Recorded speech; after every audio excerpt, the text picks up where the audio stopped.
Assalamualaikum warahmatullahi wabarakatuh. Perkenalkan, nama saya Mahyuda Pratama, NPM 192191177 dari kelas 2E Penjas. Nah, di sini saya akan memaparkan materi tentang standar kompetisi lulusan, standar isi, standar proses, dan juga standar penilaian pengembangan kurikulum. Nah, yang pertama ada standar kompetensi lulus. Standar kompetensi lulus atau SKL pada dasarnya adalah hasil analisis kompetensi yang dibutuhkan dalam penyusunan sebuah kurikulum. Kompetensi merupakan kemampuan berpikir, bersikap, dan bertindak secara konsisten sebagai perwujudan dari pengetahuan, sikap, dan keterampilan yang dimiliki peserta didik. Nah, sedangkan standar kompetensi adalah ukuran kompetensi minimal yang harus dicapai peserta didik setelah mengikuti suatu proses pembelajaran pada suatu pendidikan tertentu. Dalam Permendikbud nomor 20 tahun 2016 disebutkan bahwa pengertian standar kompetensi lulusan atau SKL adalah kriteria mengenai kualifikasi kemampuan lulusan yang mencakup sikap, pengetahuan, dan keterampilan secara lebih khusus. Di dalam pasal 35 Undang-Undang Nomor 20 Tahun 2003, pasal 35 dijelaskan bahwa standar kompetensi lulusan merupakan kualifikasi kemampuan lulusan yang mencakup sikap, pengetahuan, dan keterampilan peserta didik yang harus dipenuhi atau dicapainya dari suatu satuan pendidikan pada jenjang pendidikan dasar dan menengah. Standar kompetensi lulusan digunakan sebagai acuan utama pengembangan standar isi, standar proses, standar penilaian pendidikan, dan standar pendidikan dan tenaga kependidikan, standar sarana dan sarana prasarana, standar pengelolaan, dan standar pembiayaan. Standar kompetensi lulusan juga menjadi salah satu pedoman dalam penyusunan kisi-kisi ujian nasional sebagai upaya mengukur pencapaian kompetensi lulusan peserta didik pada mata pelajaran secara nasional. Nah, standar kompetensi lulusan terdiri atas kriteria kualifikasi kemampuan peserta didik yang diharapkan dapat dicapai setelah menyelesaikan masa belajarnya di suatu pendidikan pada jenjang pendidikan dasar dan menengah. Fungsi standar kompetensi lulusan yaitu fungsi standar kompetensi lulusan. Nah, standar kompetensi lulusan digunakan sebagai pedoman penilaian dalam menentukan kelulusan peserta didik dari suatu pendidikan. Nah, secara spesifik fungsi standar kompetensi lulusan atau SKL untuk masing-masing suatu pendidikan adalah sebagai berikut. Ada standar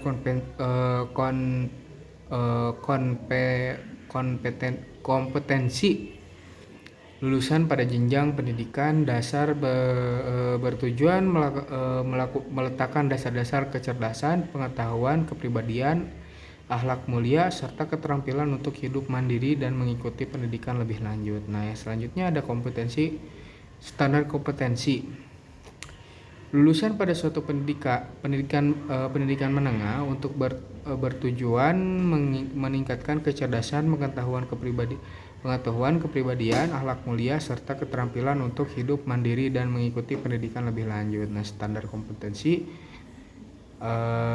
lulusan pada satuan pendidikan menengah kejuruan untuk meningkatkan kecerdasan, pengetahuan, kepribadian, akhlak mulia, serta keterampilan untuk hidup mandiri dan mengikuti pendidikan lebih lanjut. Nah, standar isi. Nah, pengertian dari standar isi. Standar isi adalah kriteria yang mencakupi ruang lingkup materi dan tingkat kompetensi yang digunakan untuk mencapai standar kompetensi lulus yang telah ditetapkan pada jenjang pendidikan tertentu. Nah, adapun kompetensi lulusan yang dirumuskan meliputi sikap, pengetahuan, dan keterampilan. Artinya setiap materi yang akan diterima oleh peserta didik beserta tingkatan kompetensinya sudah dirumuskan ke dalam standar isi setiap mata pelajaran. Nah, Materi dan tingkat kompetensi itulah yang nantinya akan berpengaruh pada sikap, pengetahuan, dan keterampilan para peserta didik. Lanjut.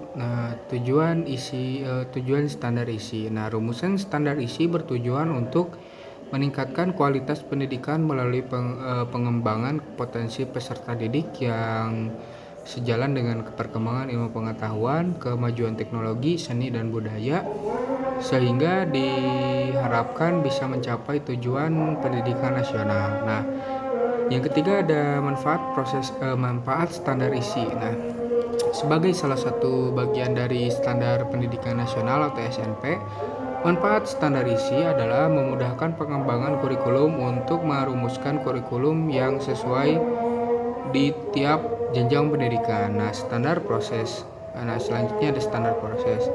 Standar proses pendidikan dapat diartikan sebagai suatu bentuk teknis yang merupakan acuan atau kriteria yang dibuat secara terencana atau didesain dalam pelaksanaan pembelajaran. Standar proses pendidikan adalah standar proses pendidikan adalah standar nasional pendidikan yang berkaitan dengan pelaksanaan pembelajaran pada satu kesatuan pendidikan untuk mencapai standar kompetensi lulusan. Keterkaitan standar proses dengan standar lainnya dalam Peraturan Pemerintahan Republik Indonesia Nomor 19 Tahun 2005 tentang Standar Proses Pendidikan. Standar proses pendidikan nasional dikatakan bahwa standar nasional pendidikan adalah kriteria minimal tentang sistem pendidikan di seluruh wilayah pendidikan Negara Kesatuan Republik Indonesia. Ada beberapa standar lainnya yang ditetapkan dalam standar nasional, yaitu standar kompetensi lulusan, standar isi dan standar sarana prasarana, standar pengelolaan, standar pembiayaan, dan standar penilaian. Dasar hukum yang mengatur standar proses pendidikan terdapat dalam Peraturan Menteri Pendidikan Nasional Republik Indonesia Nomor 41 Tahun 2007. Selanjutnya ada komponen-komponen dalam proses pendidikan. Komponen-komponen dalam proses pendidikan, yang pertama ada perencanaan proses belajar. Perencanaan proses belajar meliputi silabus sebagai pengembangan rencana proses pendidikan yang memuat identitas mata pelajaran atau tema pelajaran, standar kompetensi atau SK. Kompetensi dasar atau KD. Indikator penyampaian kompetensi, tujuan pembelajaran, materi pembelajaran, alokasi waktu, metode pembelajaran, kegiatan pembelajaran, penilaian hasil belajar, dan sumber belajar. Adapun yang dimaksud dengan standar kompetensi adalah berisi sekumpulan kompetensi dasar yang harus dikuasai peserta didik. Contohnya standar kompetensi mata pelajaran pendidikan agama Islam itu mendeskripsikan ayat-ayat Al-Quran serta mengamalkan ajaran-ajaran dalam kehidupan sehari-hari. Yang kedua ada menetapkan akidah Islam dalam kehidupan sehari-hari, melaksanakan syariah Islam dalam kehidupan sehari-hari, menerapkan akhlak mulia dalam kehidupan sehari-hari, dan mendeskripsikan perkembangan tarik Islam dan hikmahnya untuk kepentingan sehari-hari. Seperti itu. Yang kedua ada rencana pembelajaran, pelaksanaan pembelajaran, RPP atau RPP.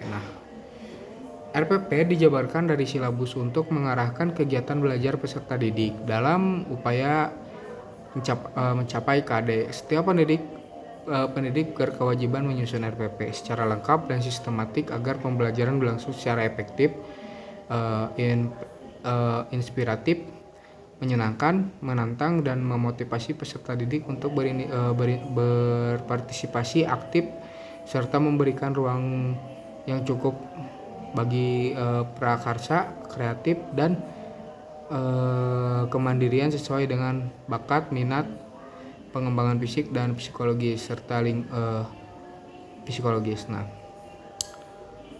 Komponen-komponen RPP adalah identitas mata pelajaran, standar kompetensi, kompetensi dasar, indikator pencapaian kompetensi, tujuan pembelajaran, materi ajar, alokasi waktu, metode pembelajaran, kegiatan pembelajaran. Nah, yang kedua ada inti. Kegiatan inti merupakan proses pembelajaran untuk mencapai KD. Kegiatan pembelajaran dilakukan secara interaktif, inspiratif, menyenangkan, menantang, memotivasi peserta didik untuk berpartisipasi aktif, serta memberikan ruang yang cukup bagi prakarsa, kreativitas, dan kemandirian sesuai dengan bakat, minat, dan perkembangan fisik serta psikologis peserta didik. Nah, yang ketiga ada penutup. Nah, penutup merupakan kegiatan yang dilakukan untuk mengakhiri aktivitas pembelajaran. Selanjutnya ada penilaian hasil belajar. Prosedur dan instrumen penilaian proses dan hasil belajar disesuaikan dengan indikator pencapaian kompetensi dan mengacu kepada standar penilaian. Nah, terus ada sumber belajar. Penentuan sumber belajar didasarkan pada standar kompetensi dasar serta materi ajar, kegiatan pembelajaran, dan indikator pencapaian kompetensi. Yang selanjutnya materi ada standar penilaian pengembangan kurikulum. Nah, standar penilaian pendidik pada standar penilaian pendidikan pada pendidikan dasar dan menengah haruslah mengacu pada Peraturan Menteri Pendidikan dan Kebudayaan Nomor 23 Tahun 2016 tentang standar pendidikan. Nah, setiap guru sebaiknya menguasai konsep dalam dalam Permendikbud ini sebagai pedoman dasar dalam melakukan penilaian hasil pembelajaran peserta didik. Nah, ada beberapa hal yang penting untuk dikuasai terkait dengan standar penilaian pendidik, yaitu definisi terkait standar penilaian pendidikan. Nah, ada berbagai macam definisi terkait dengan standar penilaian pendidik, di antara lain standar penilaian pendidikan adalah kriteria mengenai lingkup tujuan, manfaat, prinsip, mekanisme, prosedur, dan instrumen. Nah, penilaian adalah proses pengumpulan dan pengolahan informasi untuk mengukur pencapaian hasil belajar peserta didik. Nah, pengembangan adalah proses interaksi antara peserta didik. Nah, ulangan, ujian, dan kriteria ujian sekolah, kriteria ketuntasan minimal yang selanjutnya disebut dengan KKM. Nah, yang kedua ada lingkup penilaian. Nah, lingkup penilaian pendidikan pada pendidikan dasar dan menengah terdiri atas penilaian hasil belajar oleh pendidik, penilaian hasil belajar oleh satuan pendidik, dan penilaian hasil belajar oleh pemerintah. Nah, penilaian hasil belajar peserta didik pada pendidik dasar dan menengah meliputi aspek yang satu ada sikap, pengetahuan, dan keterampilan.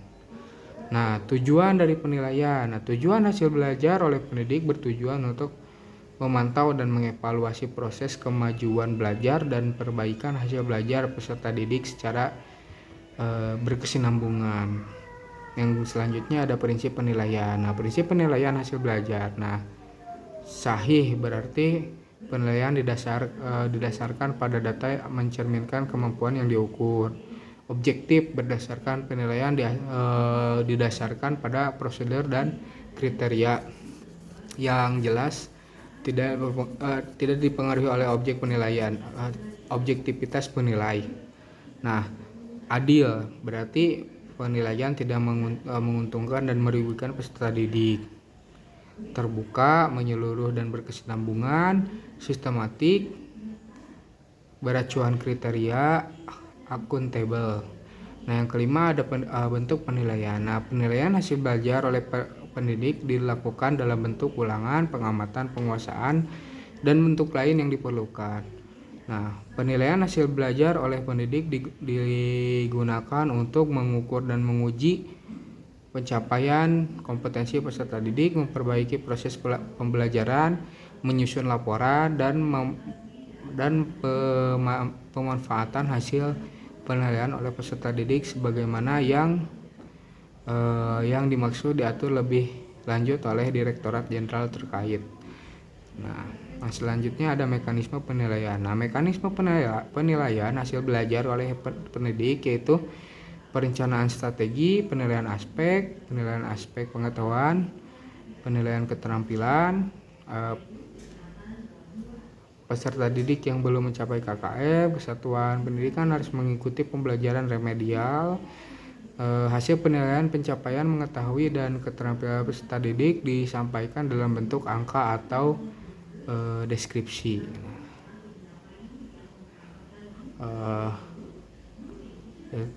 Yang selanjutnya ada prosedur penilaian. Nah, prosedur penilaian aspek sikap dilakukan melalui tahapan mengamati perilaku peserta didik, mencatat perilaku peserta didik dengan menggunakan lembaran observasi, menindaklanjuti hasil pengamatan, mendeskripsikan perilaku peserta didik. Nah, penilaian aspek pengetahuan dilakukan melalui tahapan menyusun perencanaan penilaian, pengembangan instrumen penilaian, melaksanakan penilaian, memanfaatkan hasil penilaian, dan melaporkan hasil penilaian dalam bentuk angka dan dengan skala 0 sampai dengan 100. Nah, penilaian aspek keterampilan dilakukan melalui tahap penyusunan perencanaan penilaian, mengembangkan instrumen penilaian, melaksanakan penilaian, memanfaatkan hasil nilai, dan melaporkan penilaian dalam bentuk angka dan skala 0 sampai 100. Nah, yang selanjutnya ada proses penilaian hasil belajar satuan pendidikan dilakukan dengan mengkoordinasi kegiatan dengan tujuan menetapkan KKM, menyusun kisi-kisi penilaian, menyusun instrumen penilaian, melakukan analisis ke kualitas, melakukan penilaian, dan lain-lain. Nah, yang selanjutnya ada instrumen penilaian. Nah, instrumen penilaian yang digunakan oleh pendidik dalam bentuk penilaian berupa tes, pengamatan, penugasan perseorangan atau kelompok, dan bentuk lain yang sesuai dengan karakteristik komponen dan tingkat perkembangan peserta didik. Nah, instrumen penilaian yang digunakan oleh kesatuan pendidik dalam bentuk penilaian akhir dan ujian sekolah, madrasah, menurut persyaratan substansi, konstruksi, dan bahasa serta memiliki bukti valid. Nah, instrumen penilaian yang digunakan oleh pemerintah dalam bentuk UN memenuhi persyaratan substansi, konstruksi, bahasa, dan memiliki bukti valid, serta menghasilkan skor yang dapat dibandingkan antar sekolah, antar daerah, dan antar tahun. Nah, mungkin sekian yang dapat saya sampaikan. Mohon maaf apabila ada kesalahan. Assalamualaikum warahmatullahi wabarakatuh.